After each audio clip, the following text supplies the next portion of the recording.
मैं दीपक सर आप सभी लोगों के लिए जो है कि success point by AD sir की तरफ से यूट्यूब चैनल पर आपके आया हूं। आप सभी लोग एक बार चैनल को सब्सक्राइब करिए, लाइक करिए और कमेंट करिए।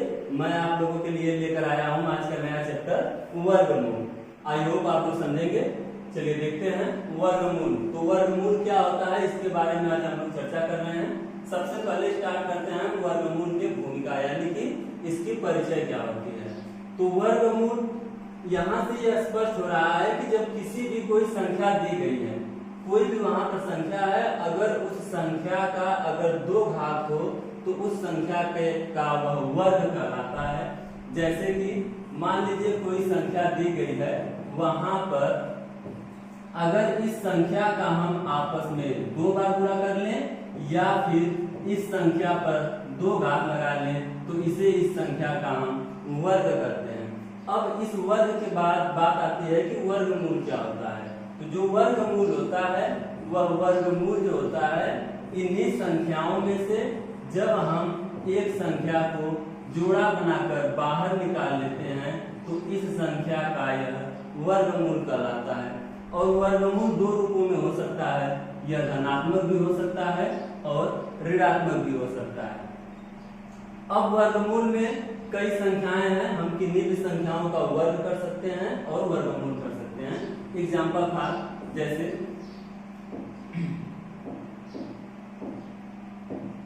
देखिए 2 है तो 2 का अगर वर्ग करते हैं तो क्या होता है 4 होता है।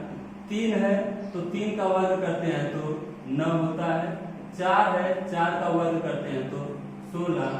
5 का वर्ग करते हैं तो 25 और 6 का वर्ग करते हैं तो 36। इसी प्रकार हम जिन भी संख्याओं का नीचे क्या करते हैं उनको स्क्वायर लगाते जाते हैं, उनका वर्ग हो जाता है। और इसी के बाद अगर हम यहीं से ये संख्या है, ये संख्या का वर्ग है और फिर इस वर्ग से हम वर्गमूल प्राप्त करेंगे। तो जब वर्गमूल प्राप्त करेंगे बच्चों तो देखिए क्या होगा, यहाँ पर जिस प्रकार 2 का वर्ग हमको 4 प्राप्त हुआ था तो इसका वर्गमूल करेंगे तो यहाँ पर हमको 2 प्राप्त होगा प्लस माइनस में। फिर 9 तो 9 का क्या प्राप्त होगा 3 प्लस और माइनस। 4 16 तो इसका 4 प्राप्त होगा प्लस और माइनस। 5 का 25 तो फिर से 5 प्राप्त होगा plus minus dot dot dot इसी तरह से प्राप्त होता जाएगा। ये तो रहा वर्गमूल। अब इसके आगे हम चलिए देखते हैं, एक एग्जांपल देखते हैं और यहाँ से आप लोग समझेंगे। कह रहा है कि एक 3 सेंटीमीटर भुजा का वर्ग है, उसमें 1 सेंटीमीटर के क्षेत्रफल में वर्गों की संख्या बतानी है कि कितने वर्ग बनेंगे। तो सबसे पहले हम एक 3 सेंटीमीटर भुजा का एक वर्ग बना लेते हैं। चलिए वर्ग बनाने के बाद हम आपको यहाँ पर बताते हैं। देखिए ये वर्ग हो गया, 3 सेंटीमीटर है तो इसका मतलब कि ये 3 सेंटीमीटर जो है इसकी लंबाई और 3 सेंटीमीटर जो है इस वर्ग की चौड़ाई, दोनों 3-3 सेंटीमीटर है।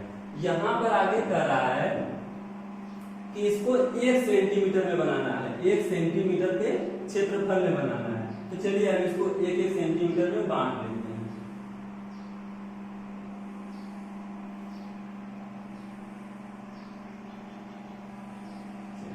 अब ये तैयार हो गया। अब कह रहा है कि 1 सेंटीमीटर का बन गया तो इसमें कह रहा है कि संख्या हमको गिन कर बताना है कि कितनी इसकी संख्याएं हैं। तो देखिए अगर हम यहाँ से देखते हैं तो अब की बार यहाँ पर 1 सेंटीमीटर यहाँ तक हुआ और फिर 1 सेंटीमीटर ये इसकी लंबाई और चौड़ाई, दोनों 1-1 सेंटीमीटर का हुआ। तो इस प्रकार पूछ रहा है कि संख्या कितनी है। तो चलिए गिन लेते हैं, 1 2 3 4 5 6 7 8 और 9। तो इस तरह अगर 3 सेंटीमीटर भुजा का वर्ग है तो उसमें 1 सेंटीमीटर के वर्गों की संख्या 9 होगी। और इसको हम एक गणितीय रूप में भी देख लेते हैं। तो यहाँ पर देखते हैं कि ये किस तरह हल होगा। चलिए 3 है तो 3 सेंटीमीटर है, कह रहा है 1 सेंटीमीटर का स्क्वायर, तो 1 सेंटीमीटर का स्क्वायर तो इसको स्क्वायर कर दीजिए और 3 तरीके 9। तो देखिए यहाँ पर 9 वर्ग इस तरह भी प्राप्त हुए और 9 जो है इस तरह भी प्राप्त हुए। तो आई होप आपको समझ में आया होगा। चलिए इसके आगे हम नेक्स्ट एग्जांपल देखते हैं यहाँ से। 4 सेंटीमीटर भुजा के वर्ग में 1 सेंटीमीटर के स्क्वायर में वर्गों की संख्या जो है चित्र बनाकर यहाँ पर ज्ञात करना है। तो इसको भी हम उसी तरह से ज्ञात करते हैं। तो अब की बार 4 सेंटीमीटर का है, तो एक 4 सेंटीमीटर का हम वर्ग बनाते हैं।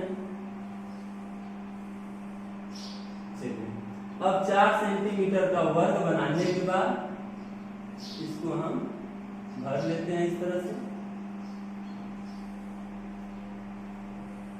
चलिए, हमारा वर्ग जो है तैयार हो गया।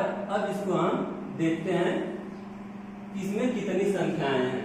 चलिए, तो यहां से पूरा ये 4 सेंटीमीटर का वर्ग है लंबाई और 4 सेंटीमीटर ही इस वर्ग की जो है चौड़ाई है। अब इसमें 1-1 सेंटीमीटर की बात हुई, तो इसका मतलब कि ये जो है यहां से पूरा 1 सेंटीमीटर इसकी लंबाई और 1 सेंटीमीटर इसकी चौड़ाई। लंबाई और चौड़ाई दोनों 1-1 सेंटीमीटर है। तो इस तरह कुल मिला के इसमें हुए 1, 2, 3, 4, यानी कि 4 इसमें क्षैतिज हैं, 4 ऊर्ध्वाधर हैं। तो कुल मिलाकर ये कितने हो जाएंगे? 4 चौके 16, यानी कि इसमें कुल वर्गों की संख्या जो होगी, कुल वर्गों की संख्या, तो कुल वर्गों की संख्या कितनी होगी? 16। और एक दूसरे तरह से देखें सेकेंड रूल के हिसाब से, तो जो संख्या हमारी 4 है, इस 4 का अगर हम वर्ग करते हैं तो 4 का वर्ग करेंगे तो 4 चौके 16। इस तरह भी वर्गों की संख्या कितनी होगी? 16 होगी। चलिए, आप इसको देख लीजिए। इसके बाद नेक्स्ट क्वेश्चन देखते हैं। करा हुआ कौन सी संख्या है जिसमें उसी संख्या से गुणा करने पर गुणनफल 25 प्राप्त होता है? यानी कि कोई ऐसी संख्या दी गई है और संख्या हमको पता नहीं है, करा उसमें जब उसी से गुणा कर देंगे तो 25 प्राप्त होगा। तो मान लीजिए हमें संख्या नहीं पता है, तो जब कोई भी संख्या नहीं पता है तो वहां पर करेंगे क्या कि मान लेंगे, माना वह संख्या क्या हो सकती है बच्चों? तो वह संख्या जो होगी वह क्या? x होगी। अब कह रहा है कि उस संख्या का उसी में गुणा करना है, यानी कि आपस में 2 बार। तो प्रश्नानुसार जो कह रहा है वह कह रहा है कि संख्या का आपस में गुणा करने पर,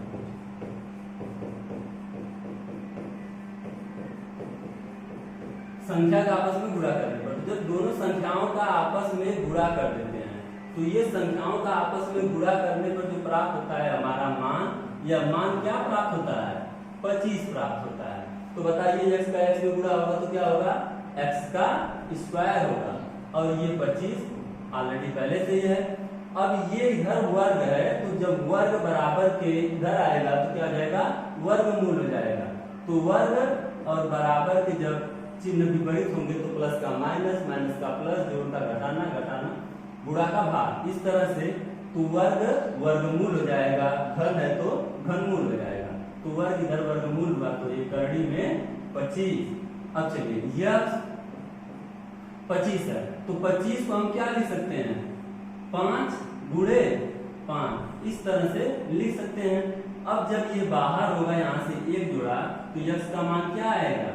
यहाँ पर प्लस और माइनस क्या आएगा? 5 आएगा। यही हमारा राइट आंसर है। देखिए प्लस माइनस हम क्यों लगा रहे हैं? क्योंकि जब भी कोई पूर्णांक होता है तो उसका वर्गमूल प्लस और माइनस में होता है। क्यों? क्योंकि अगर आप यहाँ पर समझना चाहते हैं तो देख लीजिए, जगह से +5 है, अगर इसका हम वर्ग करते हैं, इसका अगर वर्ग करेंगे तो क्या हो सकता है? 5 गुणे 5, तो मान कितना आएगा? 25।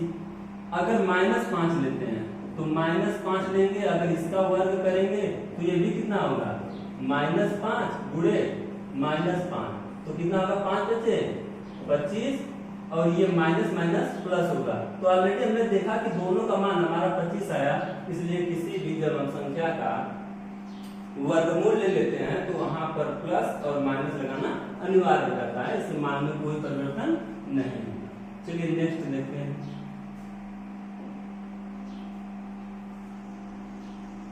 कराया कि जिस प्रकार योग का प्रतिलोम घटाना होता है, गुणा का प्रतिलोम भाग होता है, उसी प्रकार वर्गमूल प्राप्त करना भी वर्ग का एक प्रतिलोम होता है।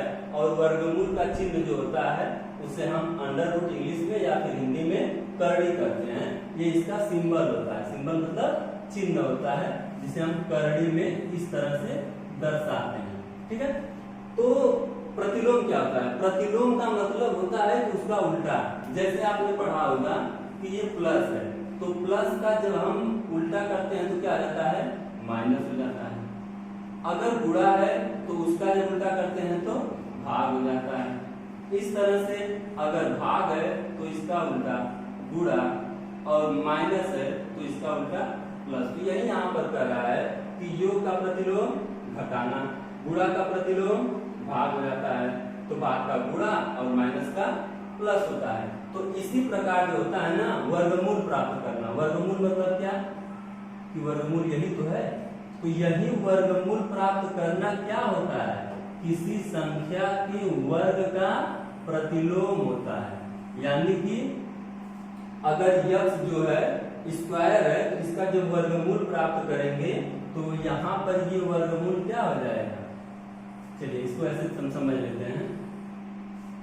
मान लीजिए कि कोई संख्या है यहाँ पर, जैसे कि यक्स का स्क्वायर, तो इसका वर्गमूल हम प्राप्त करना चाहते हैं तो क्या होगा?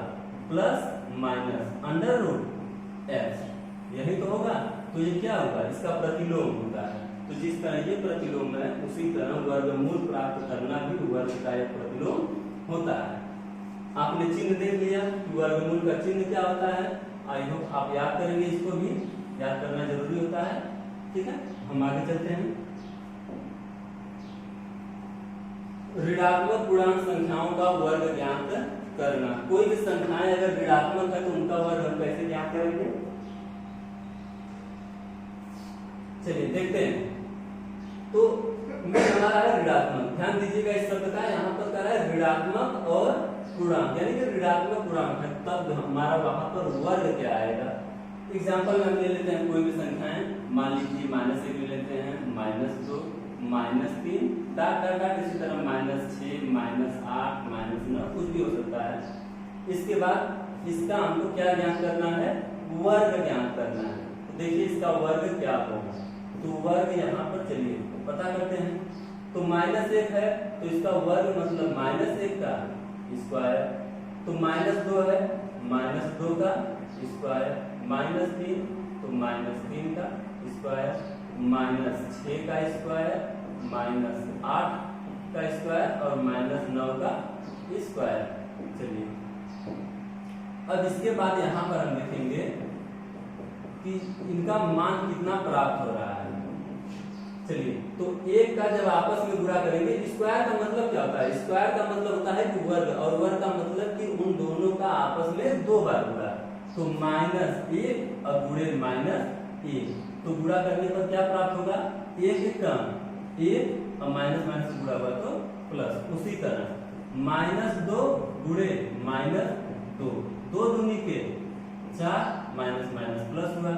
यहाँ पर -3 गुणे -3, 3 त्रिके 9, -4 गुणे -4, 4 चौके 16, -8 -8, 8 अठे 64 और -9 -9, 9 9 81। इस तरह आपने देखा कि जो ऋणात्मक पूर्णांक हैं या इससे पहले जो धनात्मक पूर्णांक है, सब में क्या होता है कि ये जो हमारा वर्ग प्राप्त होता है ये हमेशा पॉजिटिव ही प्राप्त होता है।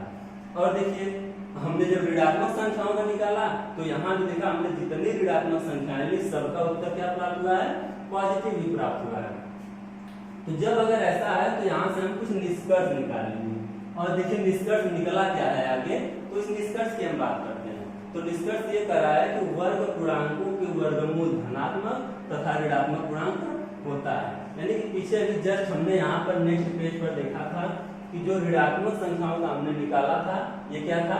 पॉजिटिव आया था। इससे पहले जो हमने देखा था यहाँ भी हमने क्या देखा कि संख्याएं प्लस में हो या माइनस में हो, जब इनका हम वर्ग करेंगे तो हमेशा किसमें आएंगे? पॉजिटिव में ही आएंगे। यहाँ भी हमने इस क्वेश्चन में भी देखा है प्लस माइनस करके। तो इससे ये देखिए निष्कर्ष जो स्पष्ट हो रहा है, क्या हो रहा है कि जो पूर्णांक होते हैं उनके वर्गमूल हमेशा क्या होंगे, या तो धनात्मक, वर्गमूल धनात्मक और ऋणात्मक दोनों हो सकते हैं। क्यों? क्योंकि जब वर्ग करेंगे तो हमेशा किसमें आएंगे, धनात्मक में आएंगे। आगे चलिए देख लेते हैं, अगर आप चाहें तो इसका हमने कोई एग्जाम्पल यहाँ से ले लेते हैं। इसका चलिए देख लेते हैं क्या होता है, कुछ भी ले लेते हैं। सपोज दैट ले लेते हैं, मान लीजिए कि यहाँ से हम एक बार 8 लेकर देखते हैं। तो इस 8 का अगर हम वर्ग करते हैं तो क्या होता है, 8 गुणे 8, तो उत्तर कितना आएगा, 64। याद रखिएगा इसको। आगे नेक्स्ट हम फिर देखते हैं, फिर इसी 8 को लेते हैं, लेकिन यहाँ पर प्लस है तो यहाँ पर हम लेते हैं माइनस और इसका स्क्वायर करते हैं। तो फिर 8 और 8 का गुणा करेंगे तो -8 गुणे -8, 8 अठे 64 और माइनस माइनस से गुणा प्लस ही होगा। तो इसका मतलब कि हमने देखा कि इन दोनों मानों में क्या है, दोनों में हमारा 64 जो आया है वो क्या आया है, सेम सेम आया है। तो इससे क्या स्पष्ट हुआ कि या तो प्लस हो या तो माइनस हो, जब इनके वर्ग करेंगे हम तो वह धनात्मक ही होंगे और वर्गमूल करेंगे तो वो पॉजिटिव और नेगेटिव दोनों होंगे। ये हमारा निष्कर्ष पहला रहा। अब हम आगे बात करते हैं इस निष्कर्ष नंबर 2 की। ये देखिए क्या कर रहा है कि शून्य का वर्ग तथा शून्य का वर्गमूल भी शून्य होता है। तो ये तो फैक्ट है, इसको याद करने की जरूरत है, इसमें ज्यादा समझाने की जरूरत है नहीं। देखिए कैसे, शून्य का वर्ग, मान लीजिए शून्य हो गया, इसका हम वर्ग कर लेते हैं। तो देखिए बच्चों, शून्य का जब शून्य में गुणा होगा तो हमारा आंसर क्या प्राप्त होगा, शून्य ही प्राप्त होगा। नेक्स्ट, शून्य का वर्गमूल भी शून्य होता है। तो अगर यह शून्य है, अगर इसका हम क्या कर लें, वर्गमूल ज्ञात कर लें, जब वर्गमूल ज्ञात कर लेंगे तो प्लस माइनस शून्य, तो आपको पता है कि शून्य न तो प्लस होता है न तो माइनस होता है, इसलिए यहाँ पर हम इसका प्रयोग नहीं करेंगे, केवल क्या होगा, शून्य होगा। तो आपने दोनों अच्छी तरह समझ लिया। चलिए आगे हम नेक्स्ट देखते हैं यहाँ पर परिमेय संख्याओं के वर्ग। तो परिमेय संख्याओं के वर्ग क्या होता है, तो सबसे पहले आपको पता होना चाहिए कि परिमेय संख्याएं होती क्या हैं। परिमेय संख्याएं, तो परिमेय संख्याएं जानना जरूरी है। तो परिमेय संख्याएं हम किसी अगले चैप्टर में लेकर आएंगे तो वहां समझाएंगे अच्छे से आपको। लेकिन एक बार छोटे समझ लीजिए कि बस कोई भी ऐसी संख्याएं जिन्हें हम p बटा q के रूप में लिख सकें, लेकिन यहाँ पर p का मान तो कुछ भी हो सकता है, x dot dot y z कुछ भी हो सकता है, लेकिन यहाँ पर q नॉट इक्वल टू 0, यानी कि q का मान शून्य नहीं होना चाहिए। इसके अलावा कुछ भी हो तो ये क्या कहलाती हैं, परिमेय संख्याएं। अब आप समझ गए होंगे कि परिमेय संख्याएं क्या होती हैं। तो हम कोई परिमेय संख्या ले लेते हैं, मान लीजिए कि एक परिमेय संख्या 1/2 है, कोई परिमेय संख्या 3/4 है, 8/9 है। ये सभी क्या है, परिमेय संख्याएं तो हैं, क्योंकि इनका हर जो है 0 नहीं है। अब इसका हम क्या करते हैं, वर्ग ज्ञात करते हैं। तो जब परिमेय संख्याओं का वर्ग ज्ञात करेंगे तो देखिए इनका भी मान क्या होता है कि हमेशा जो है परिमेय संख्या प्राप्त होगा। कैसे, देखिए जब इनका वर्ग यहाँ से हम करते हैं तो आगे प्राप्त क्या होता है, 1 1 कब, 1 2 दूनी के 4 3 का, क्योंकि जब ये कोष्टक लगा होता है तो वर्ग दोनों के ऊपर होता है। अगर यही कोष्टक यहाँ से अगर हटा दिया जाए कुछ इस तरह से, केवल जो है कि 3/4 कर दिया जाए, तो इस समय सिचुएशन में स्क्वायर किसके ऊपर है, केवल 3 के ऊपर है। लेकिन अगर ये कोष्टक लगा दिया जाए तब 3 और 4 दोनों के ऊपर है। 3 तरीके 9 और 4 चौके 16।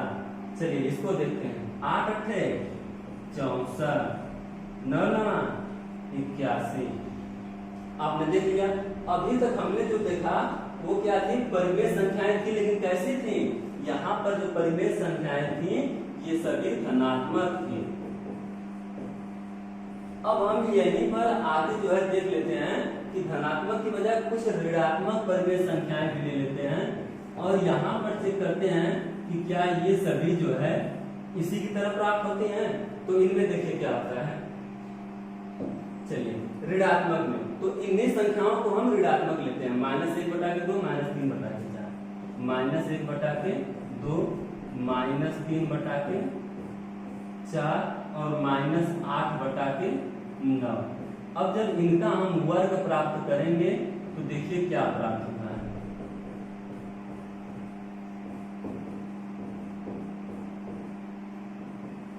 चलिए ये संख्याएं लिख ली गई हैं। चलिए देखते हैं। 1 1 कम 1, 2 दूनी के 4, तो यहां से देखिए 1 1 कम 1 और 2 दूनी के 4, 3 3 के 9, 4 4 के 16, यहाँ से 8 8 64 और 9 9 के 81। तो आपने क्या देखा कि जो संख्याएं यहाँ पर थी ये सभी कैसी हैं, परिमेय संख्याएं थी और इनका जब हमने वर्ग किया तो ये सभी धनात्मक प्राप्त हुई। यहाँ भी परिमेय संख्याएं हैं लेकिन ऋणात्मक हैं और इनका जब हमने वर्ग प्राप्त किया तो ये सभी भी कैसे प्राप्त हुई, धनात्मक प्राप्त हुई। तो इसका मतलब कि यहाँ से कुछ जो है कि निष्कर्ष आपको निकलेगा। और निष्कर्ष क्या होगा, चलिए आगे देखते हैं नेक्स्ट पेज पर। यहाँ पर चलिए देखते हैं तो जब इनका निष्कर्ष ये निकला तो यहाँ पर हम निष्कर्ष कुछ लिख दे रहे हैं कि परिमेय संख्याओं का जब हम वर्ग करते हैं, किन्हीं भी परिमेय संख्याओं का वर्ग करते हैं तो उनका वर्ग हमेशा क्या प्राप्त होता है, धनात्मक प्राप्त होता है। यानी कि परिमेय संख्याओं का वर्ग धनात्मक होता है। ये तो पहला निष्कर्ष है। और इस तरह से कोई परिमेय संख्याएं वर्ग के रूप में दी गई हैं, अगर उनका वर्गमूल हम ज्ञात करते हैं तो वो भी धनात्मक और ऋणात्मक प्राप्त होंगी। जैसे कोई भी परिमेय संख्या मान लीजिए लेते हैं p/q, ये p/q मान लीजिए कि कोई संख्या है वर्ग के रूप में और इसका वर्गमूल ज्ञात करेंगे। तो वर्गमूल ज्ञात करेंगे तो प्लस माइनस p/q, अगर करड़ी में इसको कर लेंगे हम तो ये नहीं, तो मान लीजिए कि यही क्या होगा, इसका प्राप्त होगा वर्गमूल। यहाँ पर लिख लेते हैं, चलिए लिखते हैं, इसका सिंबल बनाते हैं, ये प्राप्त होगा प्लस माइनस p/q। ठीक है, चलिए समाप्त हुआ ये।